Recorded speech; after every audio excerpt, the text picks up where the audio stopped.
এই যে দেখতে পাচ্ছ এই মনসা মন্দিরটা, এই মনসা মন্দিরে আজকে হবে পুজো। চলো তোমাদের সাথে একটুখানি শেয়ার করি। আর হ্যাঁ, আমি কিন্তু ডিটেলসে বলতে পারবো না, যদি কোনো ভুল থাকে ভিডিওতে তাহলে কিন্তু অবশ্যই ক্ষমা করে দিও, কারণ আমি না সবটুকু জানি না, যতটুকু জানি আর যতটুকু পেরেছি তোমাদের সাথে শেয়ার করেছি।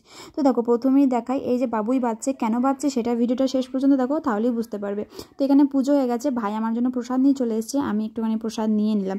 দেন দেখো এই যে ঠাকুরটা দেখছো, হ্যাঁ এই ঠাকুরটারই হয় পুজো। তো এই ঠাকুরটা হচ্ছে আমাদের পাশের গ্রামে, তো ওটাকে আনা হয় আমাদের গ্রামে একটা ডেটে, ভাদ্র মাসে 28 তারিখ। সেই দিন যাই হয়ে যাক, সেই দিনকে কিন্তু এই ঠাকুর আসবে আর আমাদের গ্রামে কিন্তু পুজো হবেই। সেদিন এই ঠাকুর আসে, আমাদের গ্রামে যতগুলো মনসা মন্দির আছে ততগুলো মনসা মন্দিরে ঠাকুরটাকে নামানো হয়, পুজো করা হয়, তারপর এই যে দেখছো এগুলো কিন্তু হয়। তো আমি তো প্রথমেই বললাম বাবুইটা কেন বাজছে, ভিডিওটা শেষ পর্যন্ত দেখলে বুঝতে পারবে। তো আশা করি এখন বুঝতে পারছো যে কেন তৈরি করছিল ওই বাবুইগুলো। যারা এই মনসা পুজোটা দেখেছো বা জেনে আছো তারা অবশ্যই জানবে, আর যারা জানো না তারা অনেকেই বিশ্বাসও করবে না, কিন্তু যারা বিশ্বাস করবে না তাদেরকে বিশ্বাস করানোর মতো আমার ক্ষমতা নেই। যাই হোক, এখানে তোমাদেরকে ভালো করে আরেকবার আমি দেখিয়েছি, এর আগে ভালো করে দেখানো হয়নি বলে, তো দেখতেই পাচ্ছ। তো তোমাদেরকে আরেকবার ঠাকুরটাকেও আমি ভালো করে দেখিয়ে দিই। এই যে দেখতে পাচ্ছ এই একটা ঠাকুর, আর পিছনে এই যে এই একটা ঠাকুর। তো চলো এই ভিডিওটা এখানেই শেষ করলাম, দেখা হচ্ছে নেক্সট কোনো ভিডিওতে। ভালো লাগলে like, comment, share and subscribe করে পাশে থেকো। বাই।